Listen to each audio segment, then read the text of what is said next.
Greetings, everyone. There is no limit to what we as a woman can accomplish. Women have achieved so much, and not only are we motivated to attain our own goals, but also to inspire others to succeed. There is no challenge too great for us to overcome if we try. So today we celebrating International Women's Day and how women have risen to the challenges of the last year. I would like to welcome our chief guest for today, Lord Rami Ranger.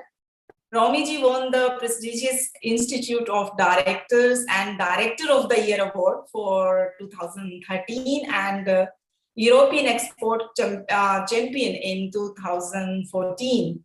He was nominated for a life peerage and seat in the House of Lords in Theresa May's resignation honors. Welcome, Ramiji. I would like for you to share some valuable words with us.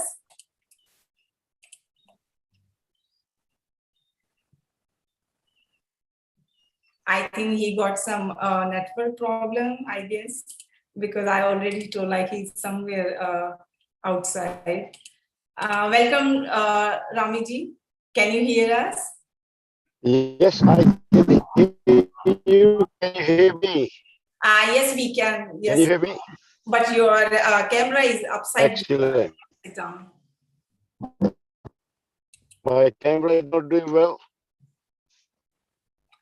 Is it okay now? आपको थोड़ा सा घुमाना पड़ेगा आपका camera क्योंकि उल्टा दिख रहा है इस पे स्क्रीन पे. ऐसे करें? Yes, that's perfect. It's perfect now. This is fine? Yes. Okay.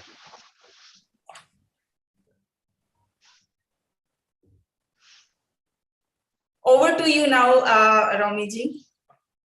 Okay, thank you very much for inviting me. This is a very special day, and it's a very special for me because I'm a single parent child. You know, I never saw my father. So whatever I am today is thanks to due to my great mother.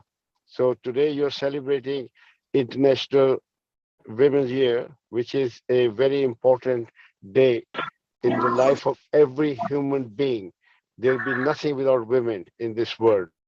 So I commend you for taking the time and to putting this very important day under focus. And you know, women have to do something themselves because you can't depend on other people because other people have their own issues. Women have their own issues. So charity begins from home. So what you're doing, Praveen, I commend you. I salute you because you make the effort to bring all these fantastic ladies together to share their issues, to share their concerns, so the world can understand what women are going through. And no one knows better about your own issues and problems or whatever challenges you face than women. And I tell you, no community can progress while leaving their women behind because women are the architect of the next generation. What women do not experience, that they cannot impart into their children. So therefore, it is very, very important that women are empowered, women are educated, so they can then influence their children accordingly. And I tell you, I'm so grateful to my own wife who gave me 110% support. She went to work, she looked after the family, she looked after the house, while I was concentrating on developing or building my business. If I had to look back, then I couldn't look forward. So therefore, it is so important that we do not turn assets into liability and then the whole family suffer in the process. So please keep up your good work. And you know, you are not equal to men, you're better than men. You can bear children and men can't. You can look after children, you can manage your finances better than men, and you commit less crime than men. So therefore, if women join politics, the politics will be better because they will not do all sorts of things what men do. The world will be more peaceful because men like to create wars, women like to create peace. So there are so many qualities of women. It will take me many days to explain because I've gone through, with the life, somebody who didn't see father, only mother, saw how hard she worked, how sacrificing she was.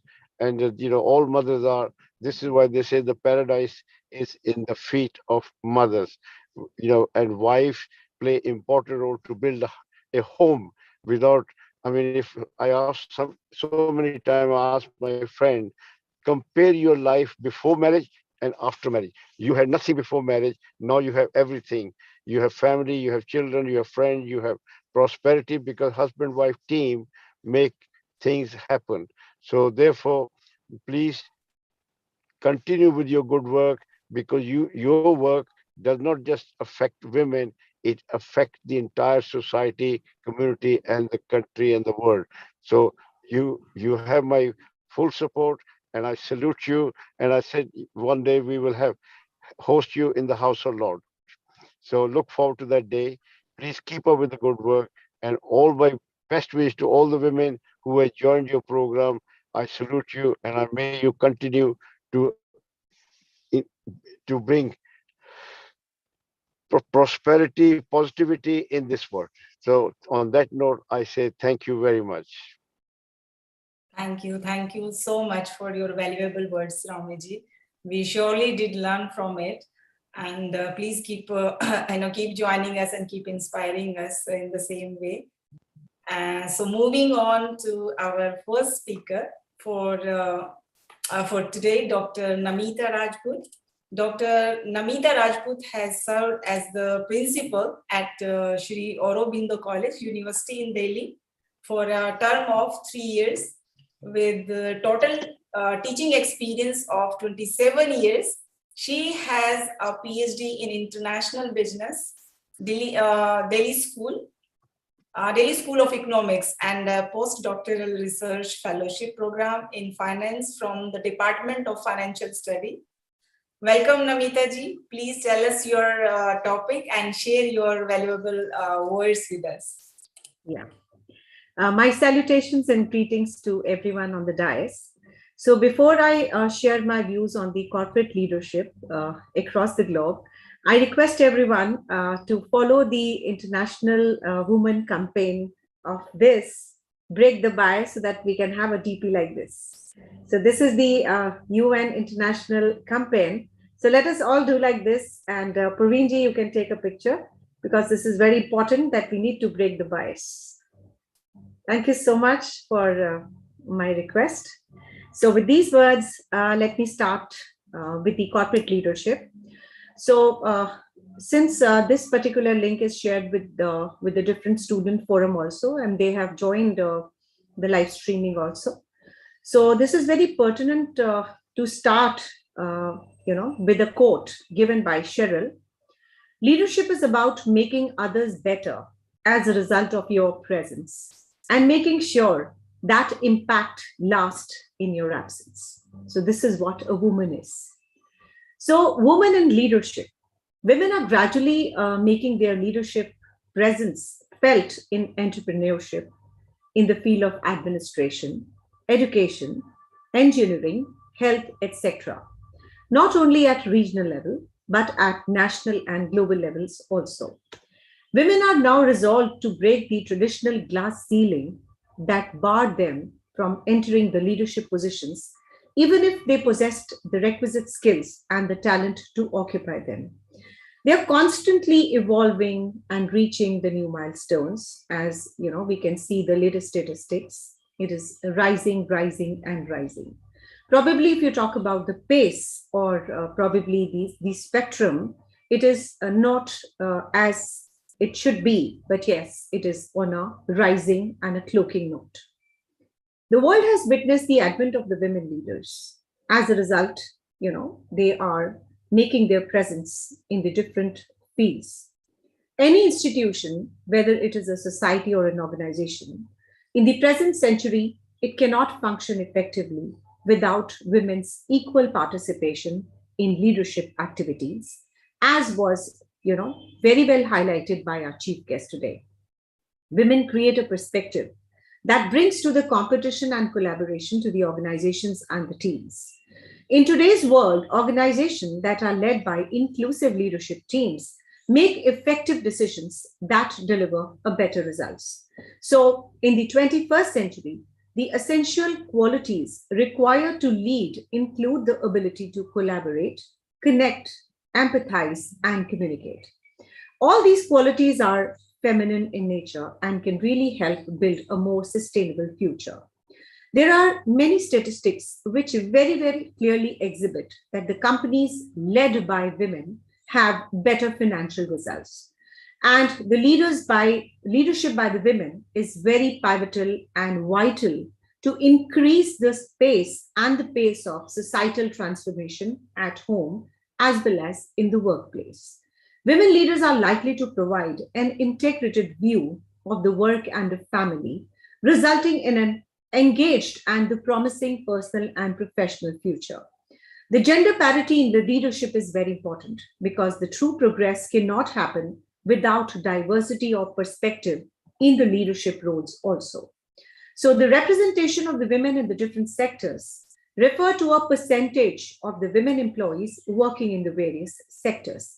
And if you talk about the past, women were grossly underrepresented in the politics, in the field of business, education, manufacturing, science and technology, etc. However, this situation is changing quite steadily now. Let us talk about, because we are connected at a global forum, so let us talk about different countries. So in US, the women are 50.8% of the total population. They earn almost 60% of the undergraduate degrees and 60% of all master's degree. They do fairly well in law, in the medical degrees, in business administrations and the management. And women account for 47% of the US labor force also, and 49% of the college educated workforce. So women in US account for 52% of the professional level and the middle level jobs. However, they lag sustainable behind men when it comes to their representation in the leadership positions. So this was pertinent to mention about the United States of America. So, at the similar perspective, if you talk about Europe, if you talk about other countries, the scenario is quite sad. And, the top leadership positions, if you talk about the top C-suite positions, they are not more than 15 to 17%. And the women leadership in the corporate, global corporate sector, if you talk about the gender diverse reports which are published recently, it highlights the very sad state and a very sorry state of affairs as far as the women representation in the corporate sector, at the global corporate sector is concerned. If you talk about specifically India, as I'm representing India, so Indian board was 17% compared to 35% in UK and 29% in US and Canada. So women held the top management positions in only 6% of the Indian corporate. So that is actually really bad. So, we need some regulatory pushes. We need some laws. We need some, actual breaking of the glass ceiling, which can actually change the scenario and wherein the women can take place. I mean, they can take the place of the men and the position can be swapped. So, there is a lack of diversity, which reduces the number of female role models who can further inspire and increase the representation of later. So thereby marginalizing the gender minority. So if you talk about the overall scenario, and when you talk about the Indian scenario, as I told you that India's position can only be improved by the regulatory pushes, by passing off specific laws, which helps in increasing the women participation. And this was really clear when in May 2018, the stock market regulators, that is SEBI, mandated that the top 1,000 listed companies by market capitalization must have a women board member who is also an independent director. So this mandate has really helped to improve the women number at the board level from 11% in 2015 to 17% in 2021. So, the similar position, if you talk about the Europe, for example, it has been giving regulatory pushes for a higher women representation in board, with Norway mandating 40% women representation in the board in 2003. In Spain, with a requirement of 40% representation in 2007. In Britain, with the requirement of 30% representation in 2010. In France, about 40 representation in 2011. And in Germany, 40% representation in 2017. So this was, the statistics, which actually gives us the focus on increasing the laws and the women-centric laws across the globe to increase the scenario. So the overall problem when you talk about the less and the underrepresented position of the women in India as well as across the globe is very, very, important to state here. It is the genesis is because of the patriarchal society, because of the social roles, because of the stereotyping role, what the women has to play, and the overall people are very unhappy when a women boss comes, and so they are not able to take the directions, and there's a lot of criticism also. So some have claimed that the forced inclusion of the women on the board will reduce the board quality or effectiveness by stuffing the board with the inexperienced, unqualified, and overstretched individuals, which is called as a golden skirt effect, in which a number of the qualified women serve on the multiple boards. So the issue is when a woman is born, so she's born with a very different upbringing in terms of her compassion, her nurturing role, etc. But when she has to take up the important positions in the board, she has to take a position of conviction, a strong decision making, etc. So there is the fluctuating role from just caring to the strong role of the top level executives, which he's not prepared for. And all the more the board members, they don't support her. So what I feel is that if we actually want the women to be on the top leadership positions, and we really want her to take up the top-notch C-suite positions, so there has to be a proper training levels. Probably she can work under the chief executive officer of the company, wherein she can be in the supportive role, and eventually she can take over. So a lot of trainings, etc., they will be instrumental in pushing the role of the women on the top. So, I mean, this was from my side that overall the corporate positions will increase only with the regulatory pushes, with the strong intervention in terms of the training programs, in terms of passing of the specific laws where the women can be embedded on the top level and can play a positive role. So thank you so much, Praveen ji and the organizers, for calling me here, and not taking much time because there are a lot of speakers who would like to hear them also and their views. So thank you so much. It was lovely being here. Thank you so much. Thank you, Namita ji. And International Women Club, is a UK chapter, is organizing today this event. And Namita ji also are the member of that club. So thank you so much, Namita ji. Next, our speaker is Anu Agarwal. And Anu Agarwal is a self-made young achiever. Now in Forbes list of for her foundation. Before Ashiki movie made the lead actor a household name and led her to an avant-garde film release in Cannes Film Festival. Anu is a 5-time TEDx speaker and featured by TED Worldwide Speaker. Anu got the Most Influential Asian Woman Award and the Atmanirbhar Bharat Award recently. Welcome, Anuji. Please tell us your topic and share your admirable words with us.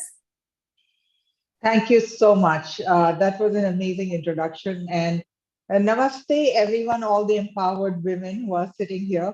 And I think that this is the new normal. So I'm really promoting and making this the new fashion to greet each other in this way. The topic of women is is an age-old one. And it's amazing how, like just in the last couple of years, it's really getting, it's picking up speed. And there's a much more talk about this issue. And women have suffered all along. It's not that women are suffering today. But today, interestingly enough, women are coming out and talking about, speaking. They're getting a voice. And I think that that is a really, really, really powerful thing to happen as of today. As far as I'm concerned, I have my, I'm really privileged actually to be born to my parents as they were, where the girl and the boy, I have an elder brother and me, we were treated equally. And I wouldn't even say equally, I was actually treated a little more superior because our father believed that girls have the power and they can outdo and overweigh the men. And also, on the same hand, he also believed, and both my parents believed in philanthropy and service. They were both Rotarians, and each weekend of my childhood growing up, I had the weekends were all about, the social work that Rotary was doing in the community. And I sometimes accompanied them on that. On the other hand, I was also taught that, look, service is not something you do as a hobby or just by the way. Service is what you actually born for. So be thankful for what you have and do not ever complain for what you don't have and serve those who don't even have what you have. So since my very, very childhood, since I was 3 or 4 years old, I have grown up with this. I've been brought up with this entire philosophy, which is to serve the people.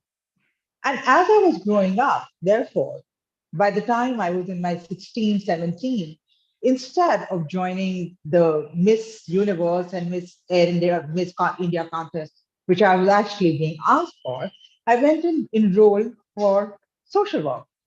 And I studied in Delhi School of Social Work, actually. Now, as luck would have it,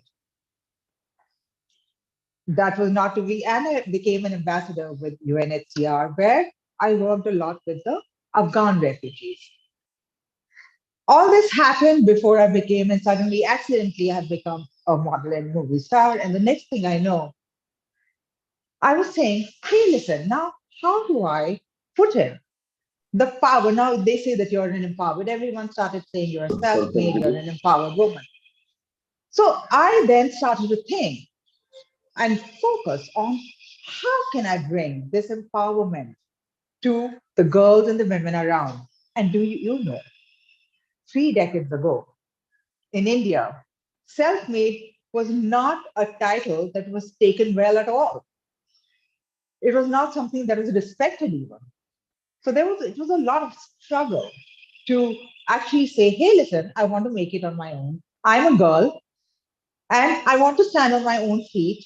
Luckily, I was made a supermodel and I started travel abroad and Ashiki happened. So fame, I realized then that it can empower you and cover everything else. Suddenly everything that you're doing is okay. People can go by with it.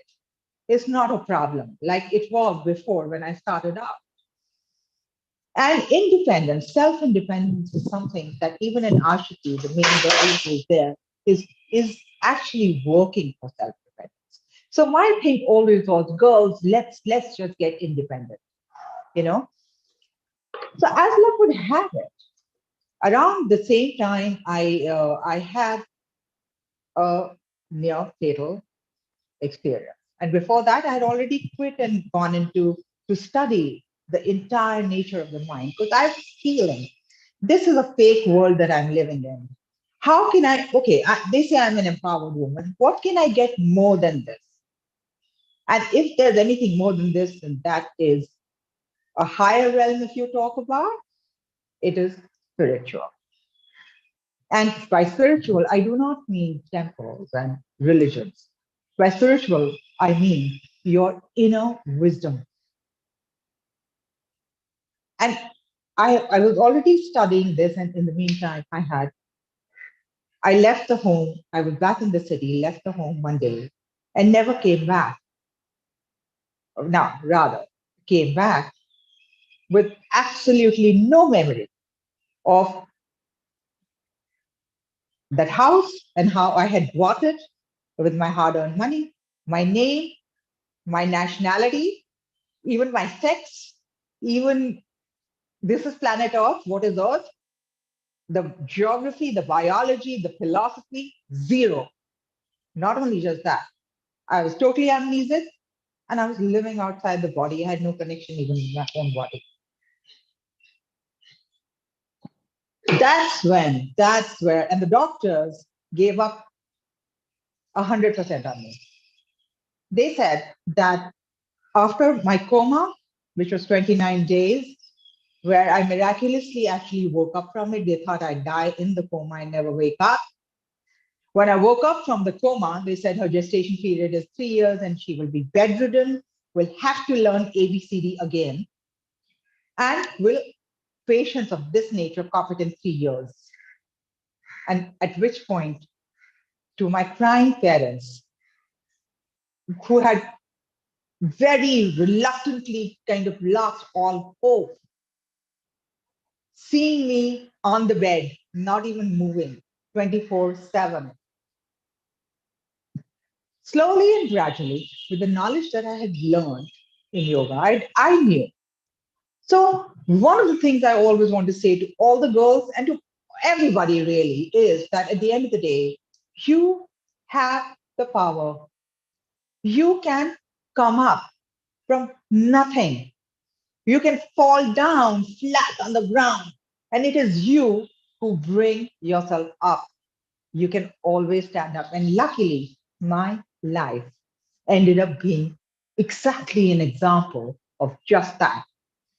So if it was now suddenly that empowered woman became an empowered being as I started to recover. What I also did was I started to study alongside with the ancient Indian wisdom that I had studied, the Vedas and the scriptures, which define the mind in a completely different way than what we can even imagine as what we learn in our schools and colleges. We are so unaware, really.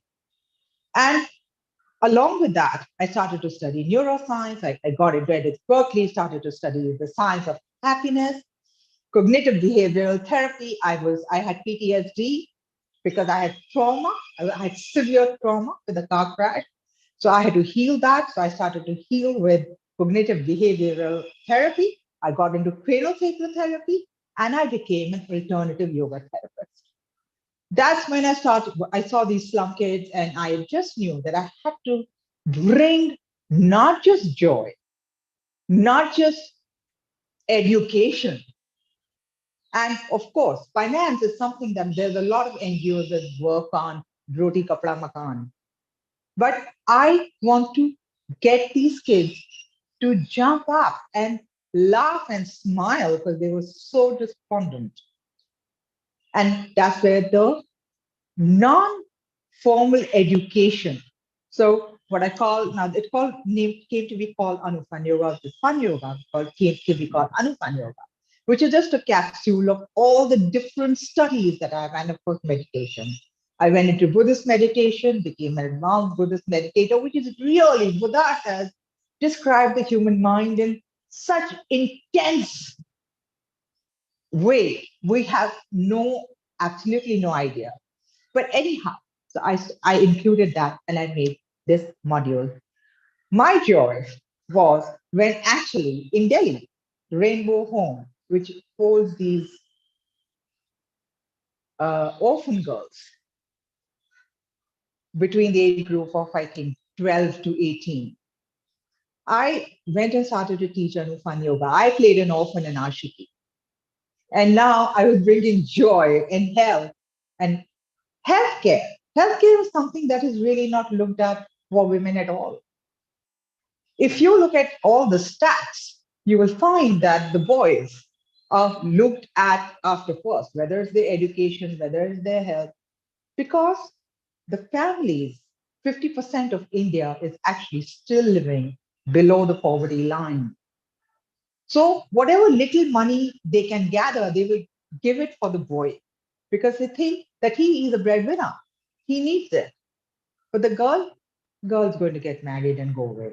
So they have their own way of thinking, and this is a certain tradition that keeps on. And girls are ignored to a large extent. But then I feel that all of us can, we cannot change the circumstances around us. We talk about it. We say, oh, this has to change, that has to change. Nothing wrong with that. Yes, we have to make plans. We have to say, yeah, women have to do this. Women are denied this. So we have to go and work on this. And again, I don't think it's a fight against men. I really think it is a collaboration. So we can work together. But on the same hand, when we come down to the bottom line of it all, we are, now this is a quote from the Upanishads. You were you were born from joy. You live in joy. You will dissolve in joy. And saying that, I think that I would really like for all of us to remember this. And today, of course, with the foundation for the Anfan Yoga, I register the foundation as the pillar of that. And it's working with the mental health mainly of the women and the children. And I think all the humility and all the austerity and all the surrender that I have learned from my personal experiences, apart from, super success, material success and everything that was before that, I feel that it is time to spread that to as many girls, as many children, as many people, as many countries, as many any nation, the worldwide. And that's what I am doing right now. And I wish all women to stand up for who they are and be themselves. And also the mothers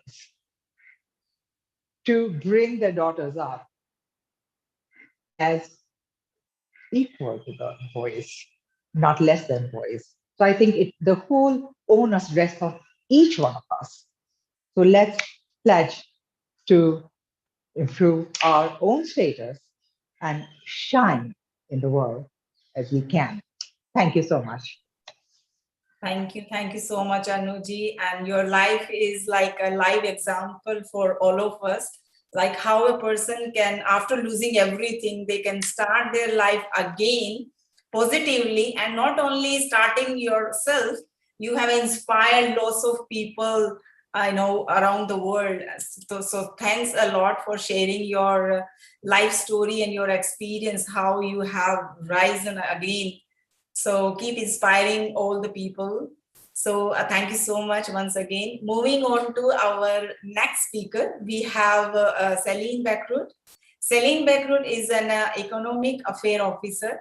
She has over 20 years of work experience with a focus on trade, regional integration, and trade facilitation from 2003 until 2018. Afterwards, she spent more than 10 years based in East Africa working for several UN agencies.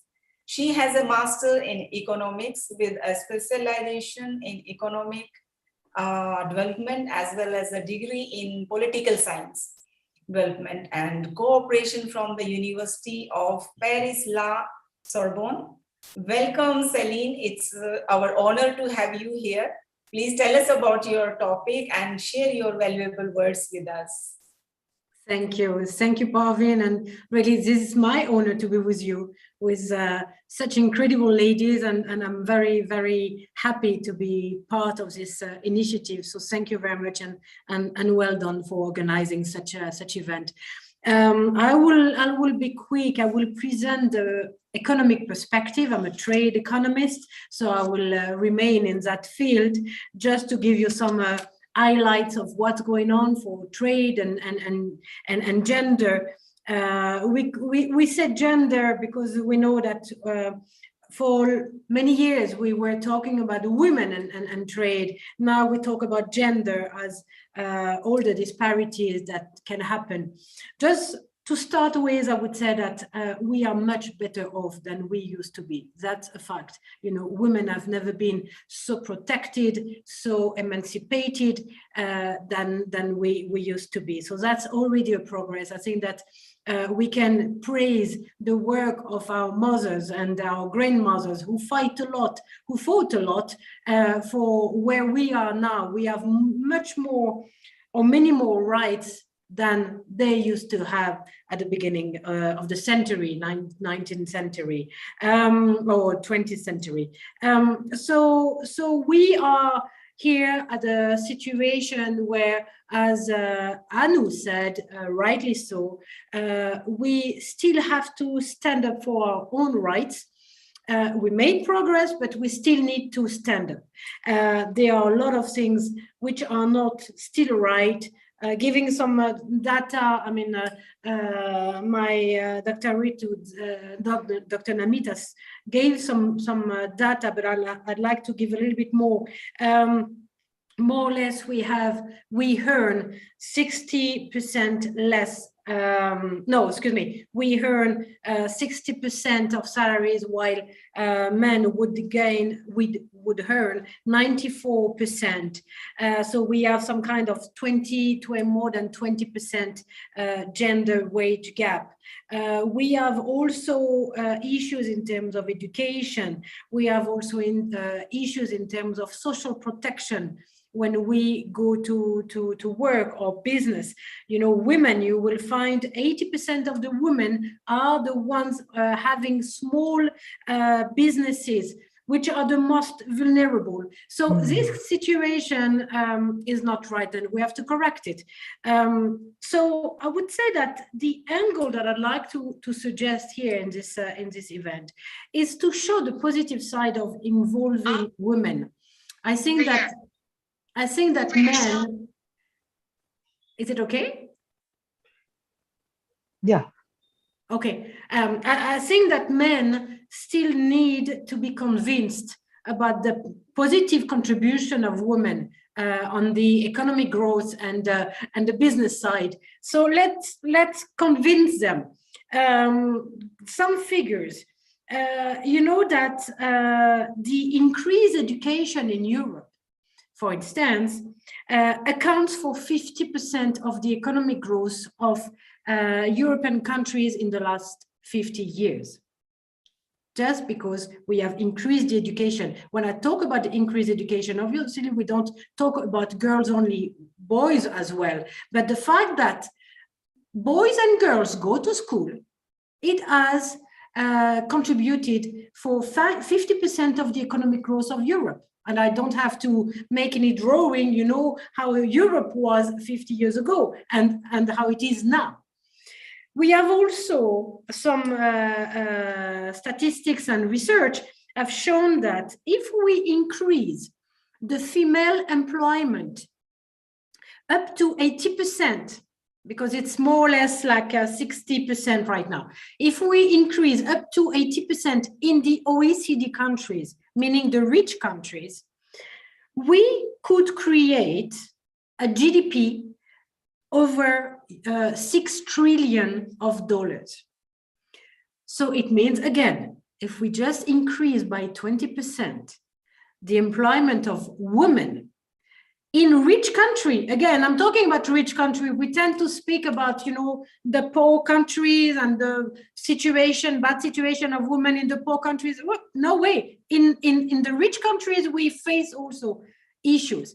So if we increase the female employment by 20%, we can reach a GDP for these OECD countries up to 6 trillion USD. I mean, we can't even imagine what it is, 6 trillion, but I can tell you that would help a lot of issues. And that's fact that men have to integrate and to internalize. And I think that we here all in favor of this collaboration between men and women. The only thing is that men tend to think that women are not worth it, you know, that we can't bring anything on the table. So let's show them, yes, we can, and the figures are in our favor.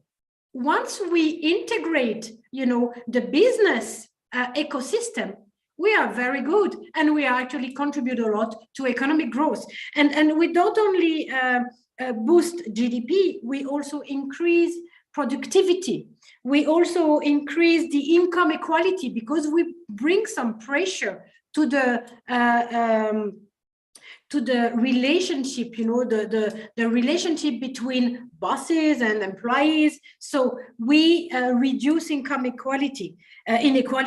We also increase social development, because I think that you all know that when women have money, it's not for themselves. Usually they will use it for their children, for their education, for their health services. So they contribute to a positive cycle, not only for their household, but for the society as a whole. So that's a lot of issues and a lot of data that we need to bring on the table to remind men about our contribution. And I can say that, you know, in the last few decades, we have had means that we didn't have before, that we took very much on board. And I would mention a few of them, like microfinance. Microfinance, who are the clients of microfinance? It's women. And the majority are women. And they are the ones who repay their loans, at the opposite of men. Usually men, you have to run after them. While women, we reimburse. And we create values, we create wealth by just starting slowly with small, and then we grow. And that's something that we see, and we see even more in the era that we are in, which is the era of digital economy. Digital economy, when we do e-commerce, now you can buy online, you know, the handicraft that a woman would do in the middle of, I don't know, Malawi in Africa, or in India, or in the middle of Colombia. You know, this productivity that they put in their business could be very small, but suddenly with the digital economy, with e-commerce, it's like an open door to the rest of the world. And we see that it empowers a lot women. So that's very, very good. And I would say that it's a positive impact to the empowerment of women.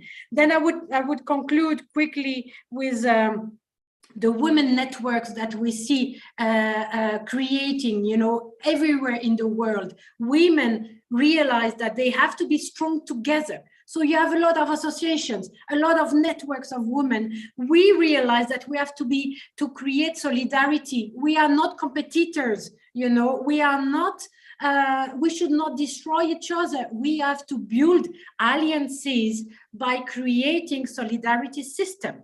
And we see it in the world right now. The number of networks is incredible. So that's, I would say, you know, the bottom-up approach. Women, what they have to do, and also taking on board what is being done. Now there is another thing, and my last point is the top-down approach, that the government should help also by fighting, by having some kind of quotas. Myself, I was against the quotas at the beginning, but I would say that it works. You know, it creates some kind of a change of mindset. You know, and this work. Also, European Union, for instance, they have put the objective of having 40% of women on boards of the board of the European corporate companies. And they're going to work on it, and they are associating a lot of women networks, and I'm part of one of these networks called EWOP, and that's, you know, women take on board what they have, but you know, governments have also to do their role to ensure that equality is made between men and women. Thank you very much. Over to you, Parveen. Thank you, Sally. And you rightly said, when women have money, she always spend upon the family, either their kids or husband, their the health, and she always look after how she can look after them very well so that they can stay healthy and wealthy. And the second you said, like, we all should show the solidarity and we should always help each other. We are not the competitors for one another. We should come forward and we should always help one another so that we all can be more stronger and can do something more better for the society, for the family, for the nation. And we can always do something better when we are one. So thank you so much for such an inspirational word, Sally. Thanks. And now our next speaker is Professor Sadhna Manik.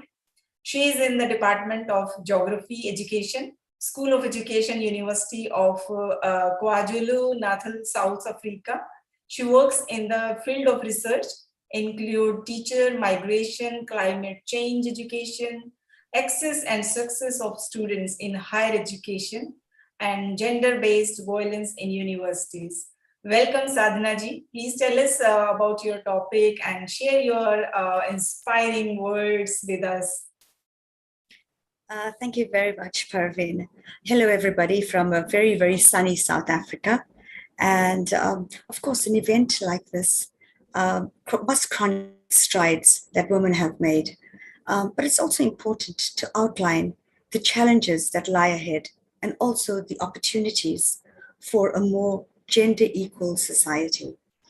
Thus far, we've had many of our guest speakers allude to these things. For example, Celine spoke about how we have moved from the 60s and the 70s in terms of the emancipation of women.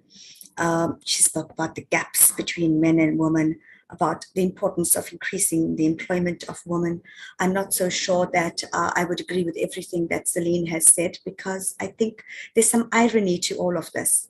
And we've seen it in numerous studies since the 90s as well, that women engage in a lot of unpaid labor.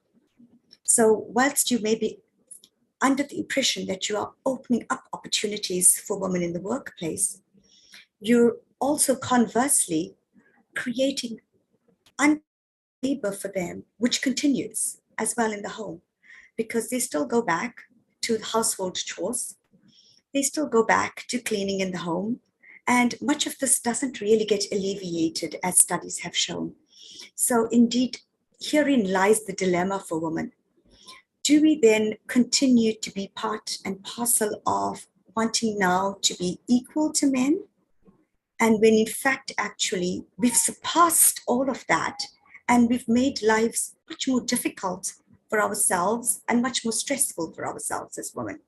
And how do we then get the balance?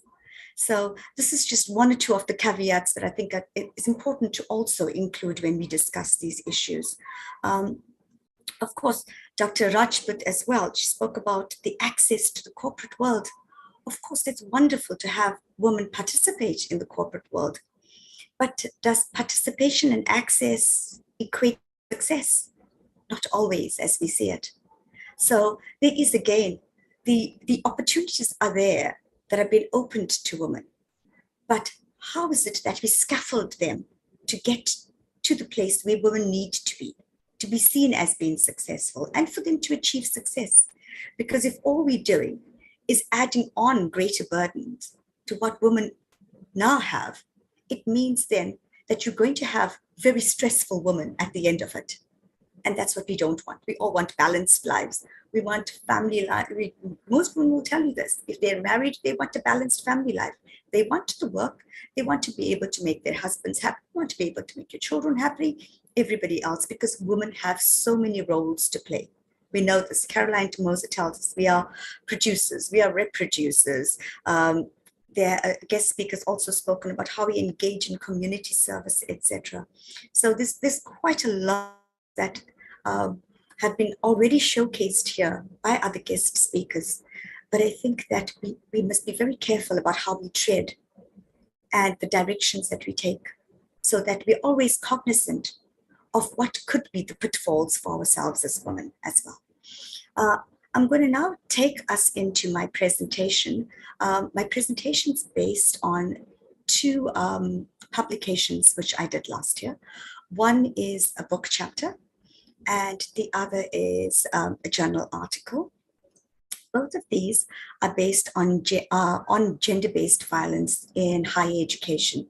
So studies have been undertaken in universities in South Africa, and I'd like to share some of the insights from those. So if Parveen Ji doesn't mind, I'd like to share my screen.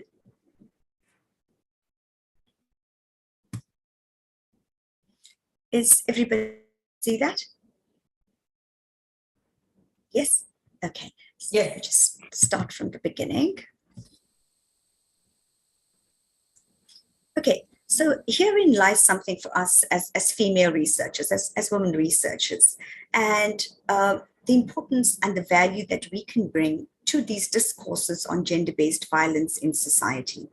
Discourses that we have already spoken about to some great extent, that highlight these intersections of power, of privilege, of race, of culture, all of these that together need to work for better policies, but also, as we had our first guest speaker allude to, there must be political will to improve relationships and society for future generations.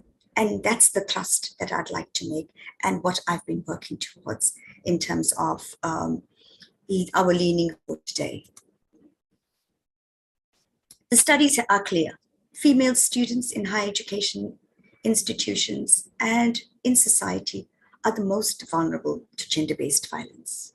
The first paper that I'm going to refer you to is the one that I've written with a colleague of mine who used to be my postdoctoral scholar, is now a lecturer. And it's titled, "What Happened to I'm My Sister's Keeper?" And it is about abuse at a university in South Africa, and it was published in Cogent Social Sciences. This particular paper relates to the forms of gender-based violence on a campus. Who were the victims? What were the spatial areas of risk at universities? And of course, the findings here are very clear. They show that first-year female students, members of the LGBTIQ community, and students living with disabilities were the most vulnerable to gender-based violence on this particular campus. So look at the intersectionalities there. It's not just first-year females, it's also if you LGBTI, it's also if you have disabilities. All of these contribute to you being part and parcel of being abused at some point in time. The areas of abuse were verbal, emotional, physical, and sexual. It also emerged that female students were victims of multiple forms of abuse by senior students at the campus. So where senior students should be mentoring the junior students, it was actually not happening. They had become the predators in this particular institution. The study further established that first-year female students' vulnerability was worsened by a lack of accommodation at the institution, but also a lack of for these students. Let me now go on to another publication of mine. This was a chapter, and the chapter was titled, "We Don't Deal with Paperwork, We Do Counseling." And this particular chapter is based on the support network and support structures at a university and the extent to which they try to create and establish teaching and learning spaces for students at university. Once again, it's built at this intersection of race, class, gender, and how all these factors affect spaces for students from these diverse backgrounds. Once again, this model of intersectionality is harnessed to show how identity constructions, poverty, rurality, age, class, culture, all of that link to gender-based violence, and they predispose female students to it at this institution. We've already heard quite a lot about patriarchy and how it persists in societies and in countries, because traditions and culture continue to feed patriarchal attitudes and behavior. And of course, patriarchy is very, very close to tied to gender-based violence. But let's not forget that when we have patriarchal attitudes being displayed by men in society, all of these men, unless of course they've been orphans, have had mothers that have brought them up in particular ways and have had particular roles in their household.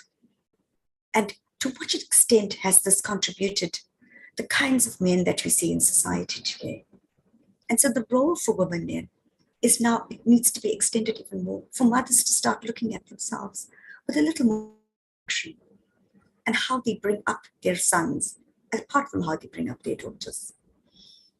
Universities then have also widely reported that gender-based violence is now becoming an area for alarm across the world, whether it's the United States, whether it's South Africa, whether it's other countries. And I've given you just a little bit of statistics there from South Africa about the extent to which violence permeates universities. I've also continued to give you some other studies undertaken by female researchers like myself that reiterate the extent to which first-year female students from poor rural backgrounds are vulnerable to transactional and unequal relationships, and how alcohol and substance abuse are also part and parcel of these levels of abuse.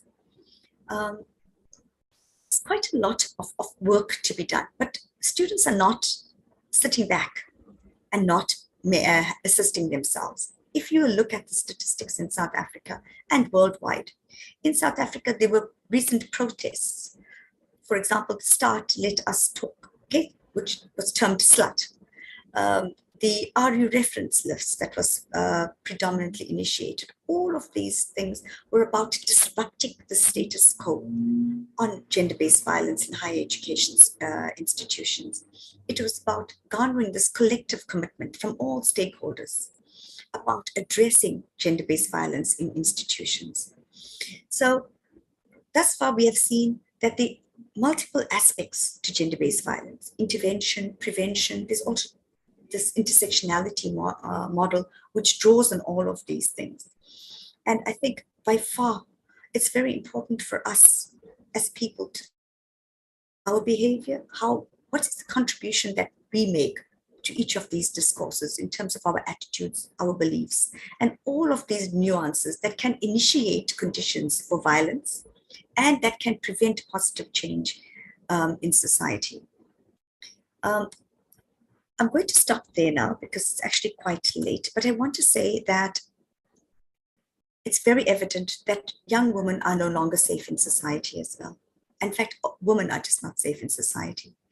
There's always the fear of rape, there's always the fear of robbery, of death, etc. And sometimes it's not someone that you don't know, it's not a stranger. Sometimes it's a familiar face that masquerades as the deputy minister stated. It could be a brother, an uncle, or a father. And that's the sad state of affairs. So it's important for all of us to work towards building a society. Thank you very much. Thank you, Sadhanaji. Thank you for a very relevant topic. And our next speaker is Dr. Ruby Bakshi Kurdi. Ruby ji is an award-winning innovative educationist, TEDx speaker, only verified Kahoot expert trainer in Switzerland. She is a highly acclaimed, powerful speaker on emotional intelligence and woman empowerment in the global market.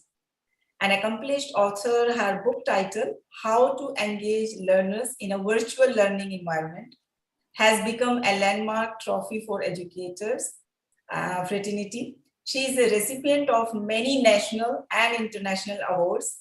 Welcome, Ruby ji. Please tell us about your topic and share your kind words with us. Namaskar, everyone. Thank you so much, Parveen, for such a wonderful introduction. I was thoroughly enjoying, and it really feels good to the ears when we women hear about ourselves by someone else. Yes, you guessed it right. Because we women, we are always underestimating ourselves. We never realize what powers we have. We never realize what we can actually do. And only when we have female networks like the one this Parveen has created, and many more where I'm a part of these sisterhood networks, we realize our power. We realize our do's and don'ts and feel that it's so good when women appreciate women, when women support women, it becomes something really strong and something that goes a long way.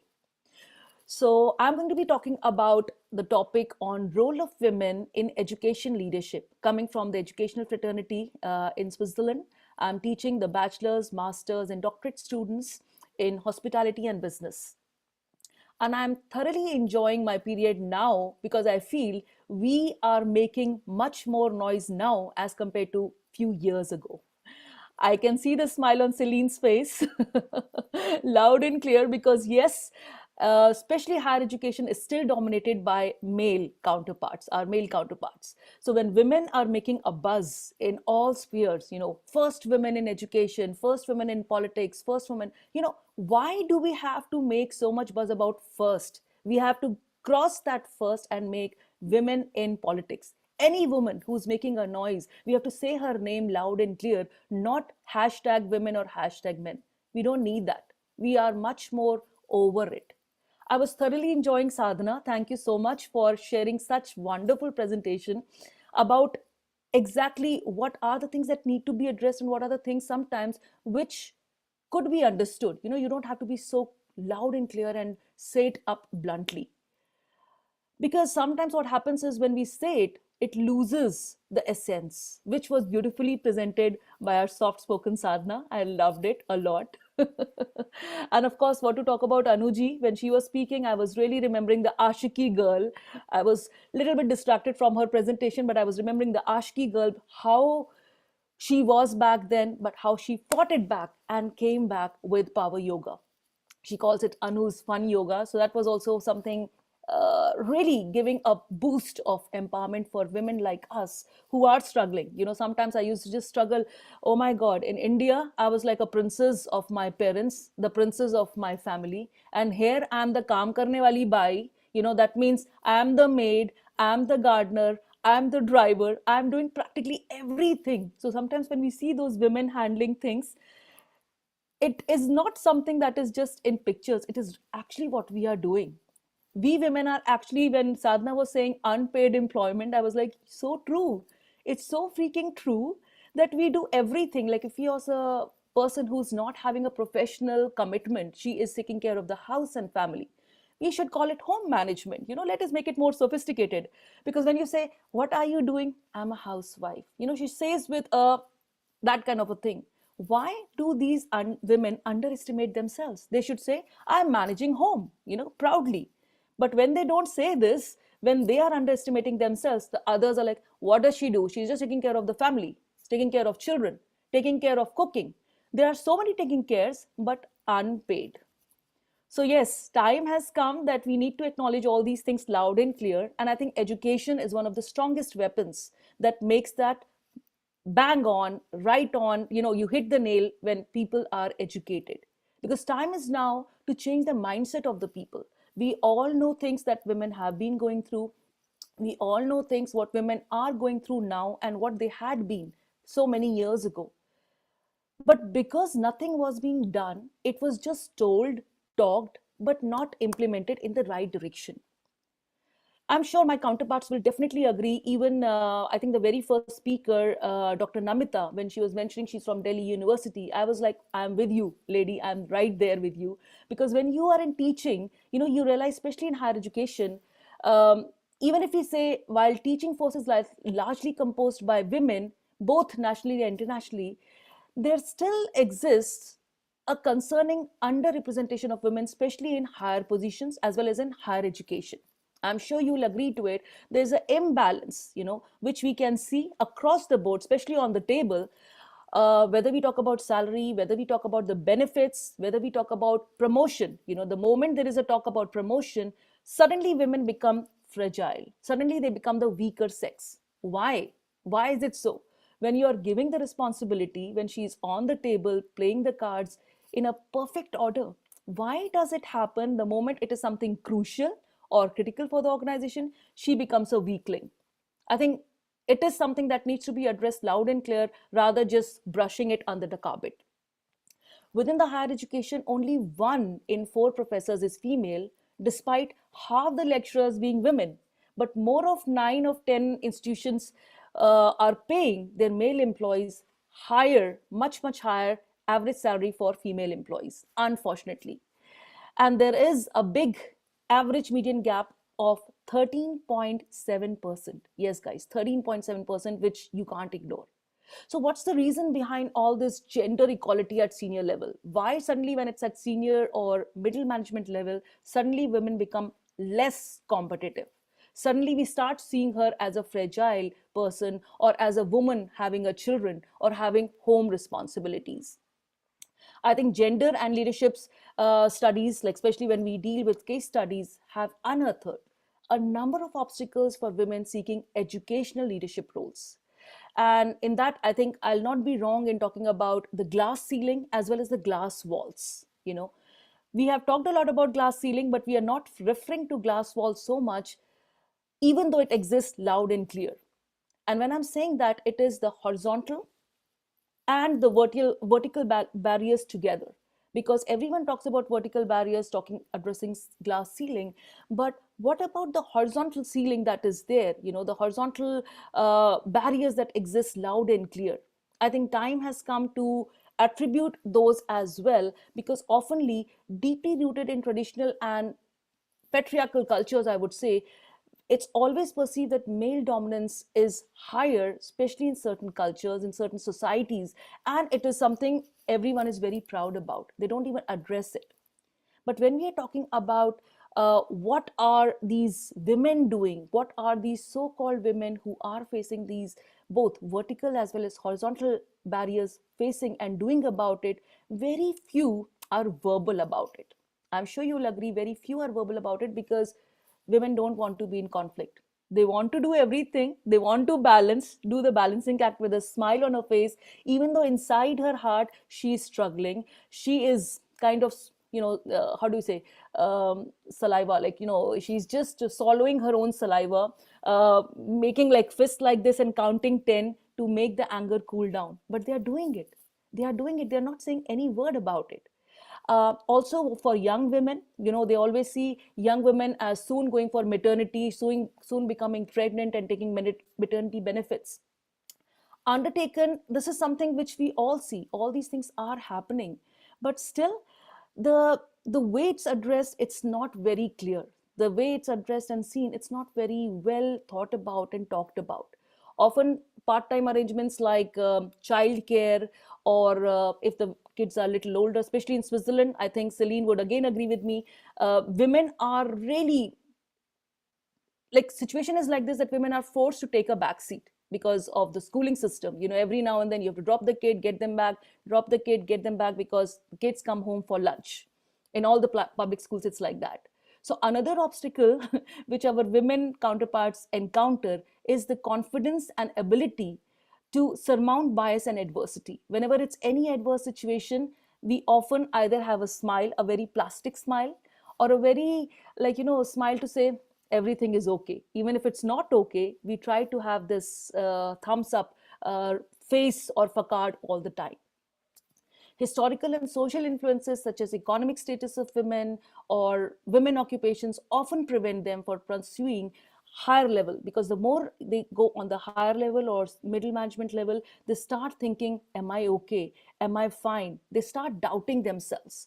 So instead of doubting, instead of having that feeling, maybe I'm not the right person, maybe I can't do it. I mean, I could share my story. When I came to Switzerland, I had the opportunity to become the academic dean of an all girls international boarding school.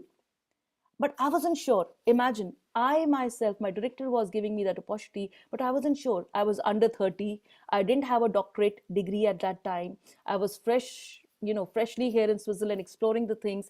But because of the things that I did to change the system, to change the working in that school, he gave me that opportunity. So yes, there was a man who pushed a woman for a leadership role. So we will not say that always men are pulling down. There are some who are giving you that push as well.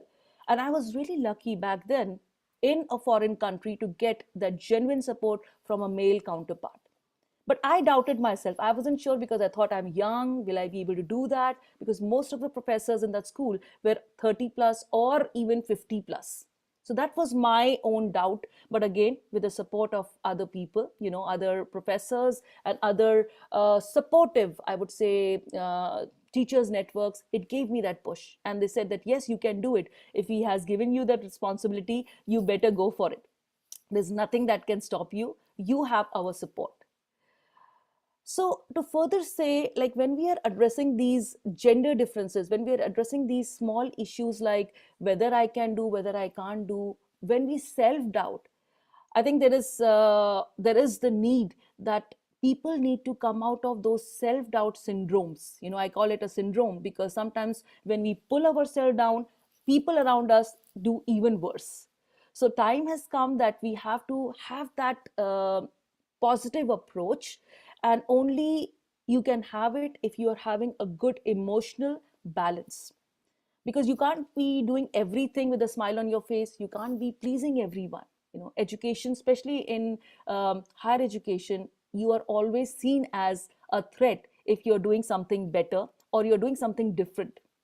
I use a lot of gamification in my teaching. Like when I used to do that good 6-7 years ago, people would say, "Why do we always hear people laughing in your class? Why do we always hear there's something like this or some music kind of thing happening?" So people would always have that curiosity. I said, if you want to try, just come in my class and see what we are doing. So as a woman, if you're doing something different, as a woman, when you're doing something unique, just speak it out. Bring it to the notice of the people. Don't think that you're beating your own bush, you are beating your own drums. No, it's fine. Time has come. If you're doing something significant, talk about it. Let the world know that you are different. You have something that you're bringing up on the table. It's not something that you have to do hush hush or in a very humble way. Just bring it on. People should know. So to quote McKinsey and Company research into leadership behaviors, they suggest that women more frequently than men exhibit leadership styles and traits and are highly applicable to future and global challenges. And it included in a very pushy, or I would say very concrete manner, that the traditional leadership behaviors of control, corrective action, and individualistic decision, largely regarded as masculine behaviors, are least critical for future success. Far more important are intellectual stimulations, like inspirational stories. Like, when you share inspirational stories of each other, at workplace, it becomes more stronger rather just reading in a book or sharing a quote or sharing a link. Participative decision making, expectations, setting up expectations and realistic expectations. And when someone is able to achieve, doesn't matter man or woman, applaud.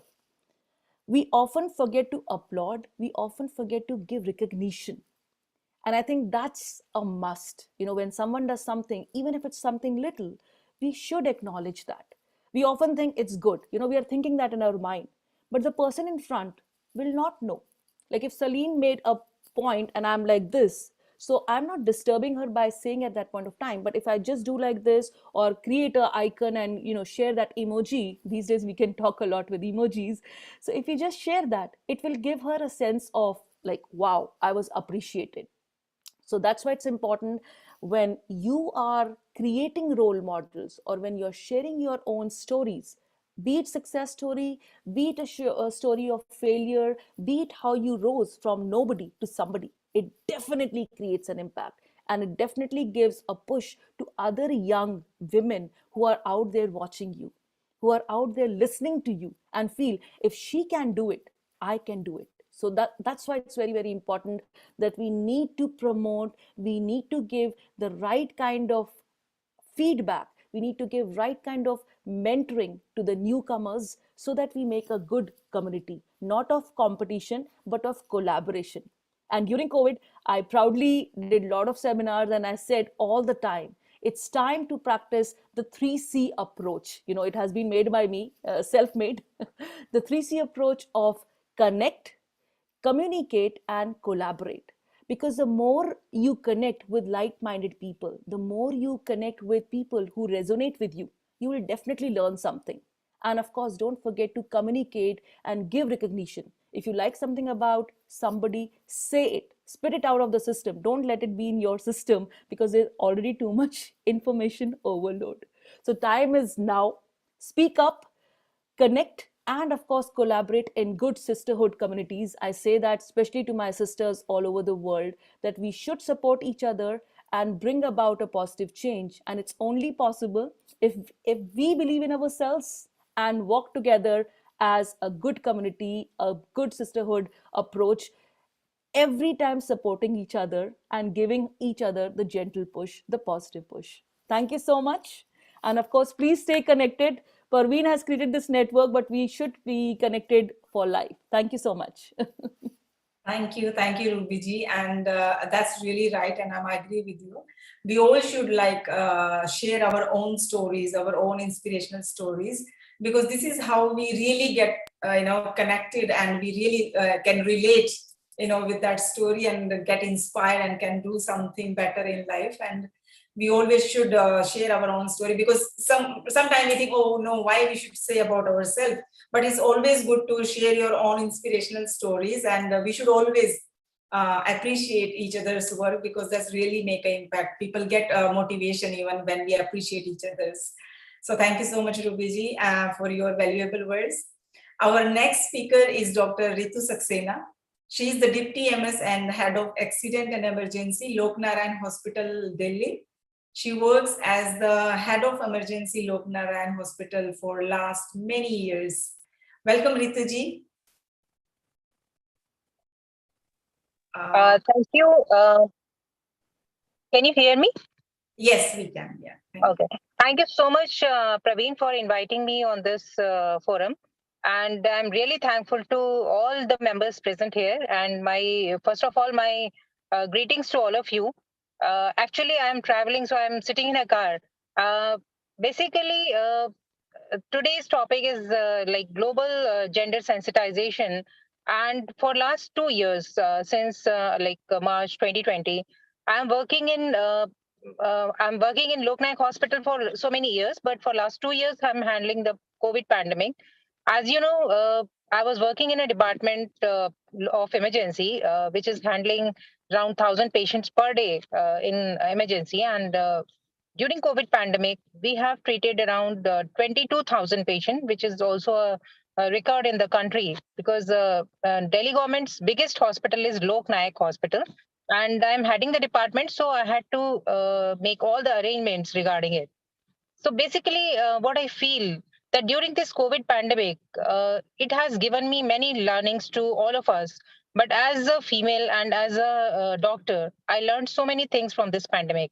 And this really helped me bringing out my leadership styles also, because that was the time during the crisis time, because in second wave of COVID last year in April 2021, when we had bed crisis all over Delhi and in country, and we had oxygen crisis also, handling such a difficult situation. With this difficult situation, I learned a lot, and I would like to focus my talk on that COVID pandemic only, and how COVID-19 has affected women in different spheres of the globe. I would like to cover that. First of all, I would like to cover only the main topics, like violence against the women. That was one of the things that came up.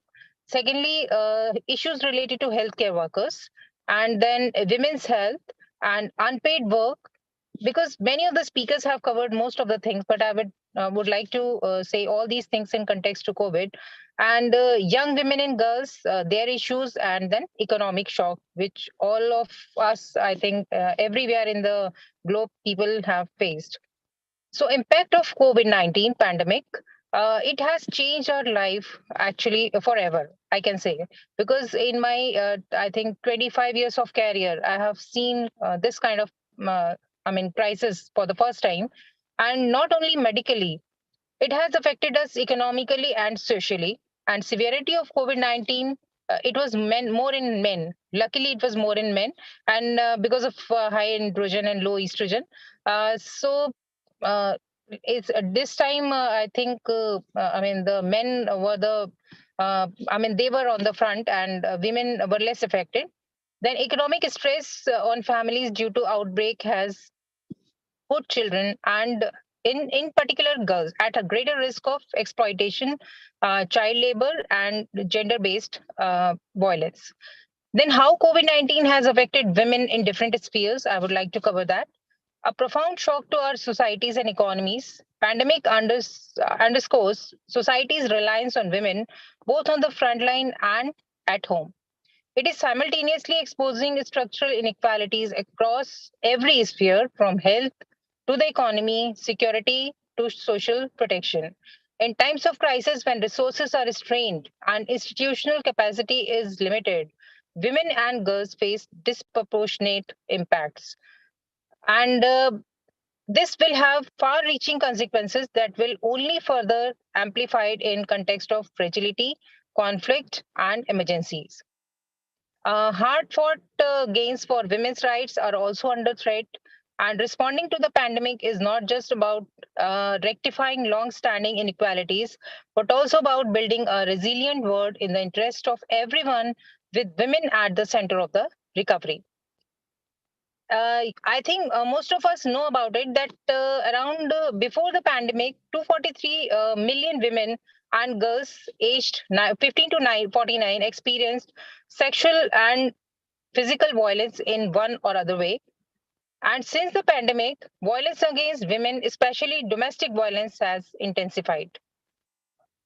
And this has exacerbating factors include security, health, and money worries, uh, cramped living conditions, isolation with abusers, and movement restrictions, and deserted public places. COVID pandemic during COVID pandemic, when the lockdown was there, everyone was at home. Then this violence increased. With more people spending time online with movement restrictions in place, online forms of violence against women and girls in chat rooms, gaming platforms, and more are likely to increase, and they really increase a lot. And women, especially essential and informal workers such as doctors, nurses, and street vendors, are at heightened risk of violence as they navigate deserted urban or rural public spaces and transportation services under lockdown, because the transport facilities were not there for the public, because only the essential services people were allowed to move out. So people really faced a lot of problem, especially the women. Then healthcare workers, global health and social care workers makes around 70% of the women, and leaders in the global health sector are only 30%. So the pandemic is a reminder of the essential contribution that women make at all levels. And globally, women make about 70% of the healthcare workforce, but only out of these, especially the nurses, midwives, community health workers, and account for the majority of the services staff. They were at high risk. Women, they were a little, I mean, less paid than the male counterparts. This we also, I mean, one of the speakers had mentioned about it, and they hold few leadership positions in the health sector. Masks and other PPEs were designed for the men, so women definitely faced a lot of problem. Later on, we were wearing only gowns and masks, but before, when the pandemic started, we faced really a great deal of problem, because the PPEs which were supplied to us, but they were oversized. Then hand hygiene and sanitation is a critical element in preventing COVID-19, as all of us know. Yet, I mean, in 40%, 3 billion people, or 40% of the world's population, they don't have hand washing facilities and water and soap at home. And so, as you can understand the position of the women, how they handled it. Half of the world poor are women who already face poor reproductive health. They were deprived of the basic needs during COVID pandemic. because all the hospitals were focusing on COVID, and the people who were they were pregnant. In Delhi also, when the pregnant women, they were going to the hospitals, they were searching from one place to another for their, deliveries or other things. They had to search a lot. And after searching, they could find a place where they could deliver the child. So there was a problem regarding it. So definitely the health of the women got affected. Then unpaid care and domestic work. Women are,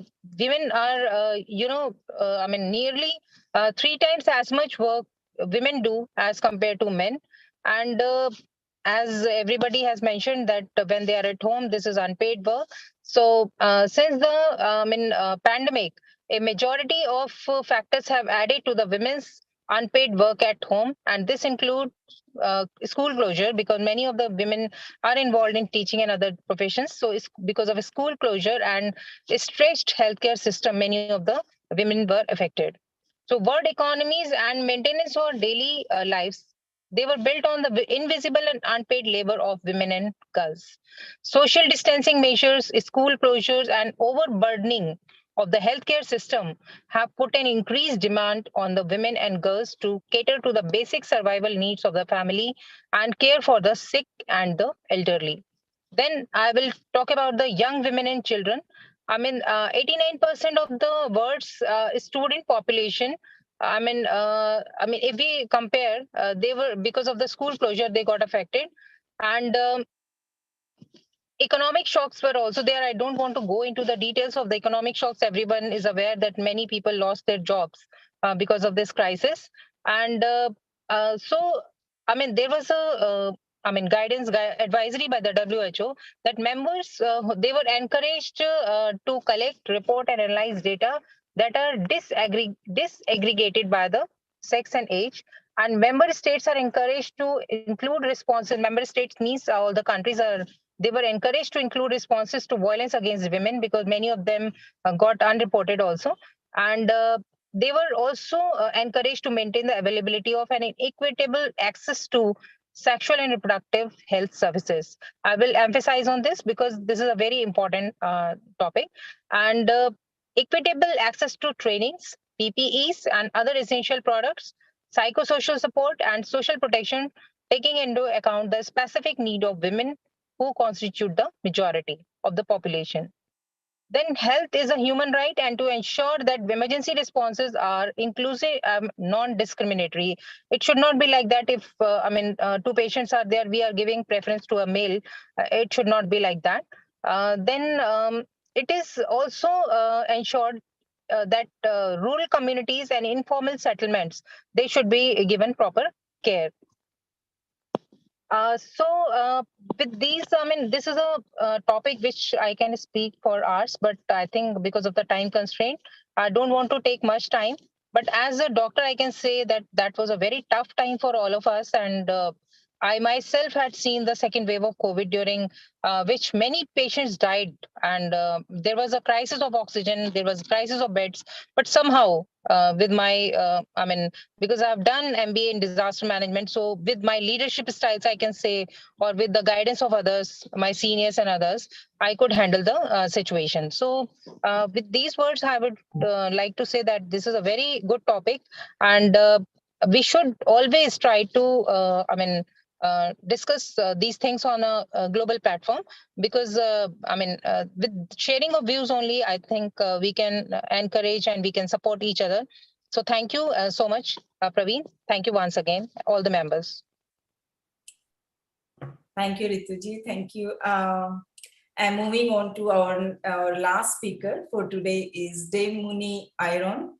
She is a life coach, cosmetologist, philanthropist, and entrepreneur based in USA. She has a lifetime teaching credential from UCLA Extension. She founded the Rosemead Beauty School located in Rosemead, California. She also found Muni's Advanced Academy, a mobile school for holding national and international seminars on various topics. She unfortunately couldn't join us today, but she has kindly sent us a video. So we will share that video.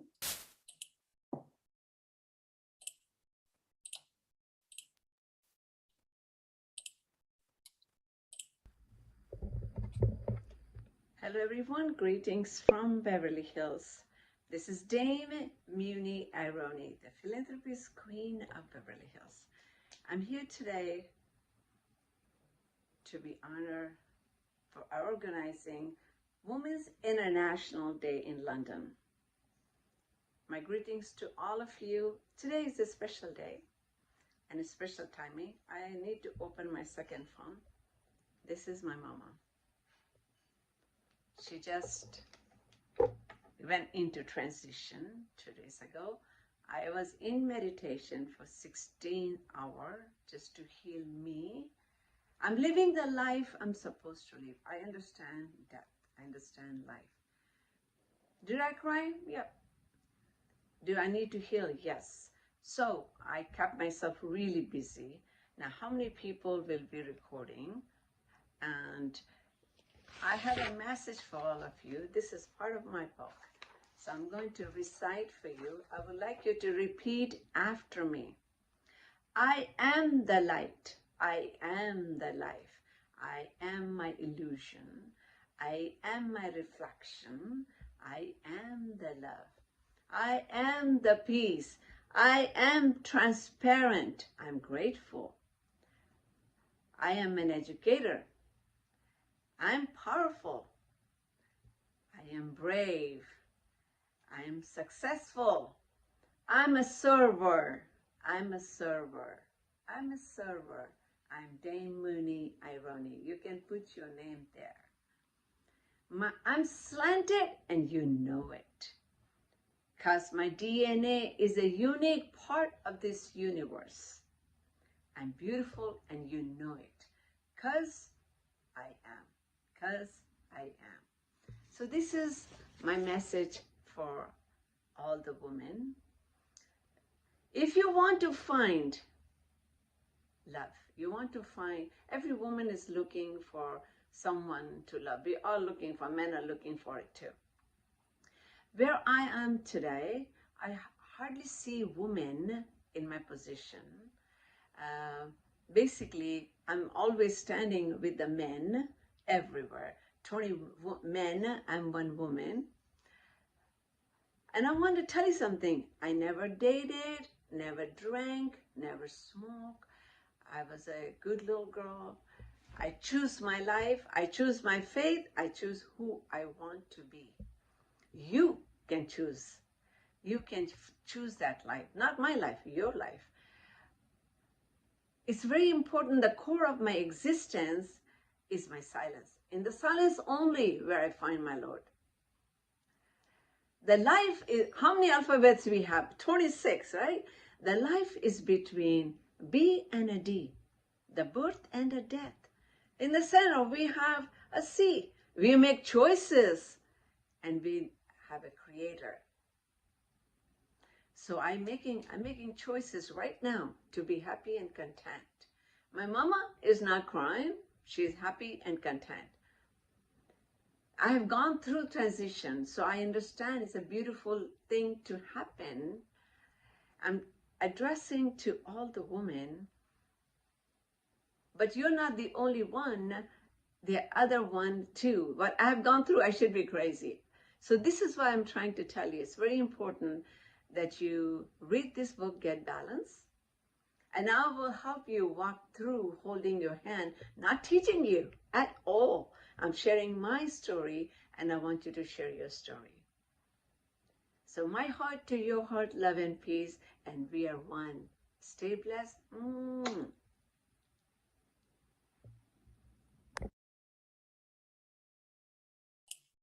So thank you, Muniji. Such a lovely message for all of us. Like, we should be always think positive. We are great. We are happy.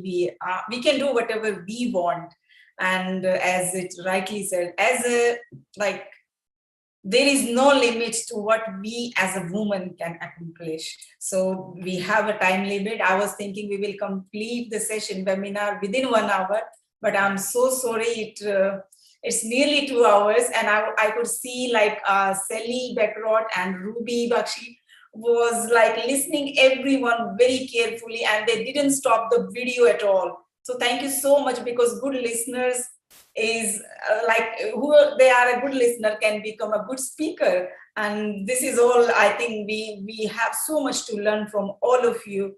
Thank you so much. And I wish you good luck and stay blessed. And let's see sometime when we can meet together